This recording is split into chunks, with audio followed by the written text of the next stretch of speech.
আজকে রান্না হবে সরিষা বাটা দিয়ে পাবদা মাছ ভুনা। এখানে হলুদ গুঁড়া, মরিচ গুঁড়া ও ধনিয়া গুঁড়া আমি একসঙ্গে নিয়ে নিয়েছি। এখন পানি দিয়ে মিক্স করে নেব। যাদের গ্যাস্ট্রিকের সমস্যা আছে এইভাবে মশলা পানিতে গুলিয়ে কষিয়ে রান্না করলে মানে গ্যাসের সমস্যাটা থাকে না। দিয়ে দিলাম আদা, পেঁয়াজ, রসুন ও জিরা বাটা,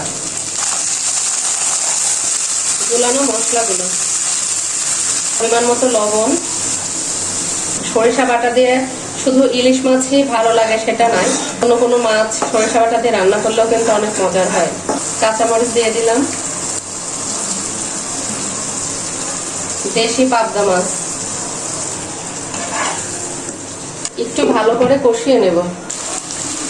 সরিষাটা আমি পাটায় বেটে নিয়েছিলাম, এখন একটু পানির সাহায্যে গুলিয়ে নিচ্ছি। আর আমি ছেঁকে দেব না, কারণ এই চোচা সহ দিয়ে একটু রান্না করে দেখি না টেস্টটা কেমন হয়।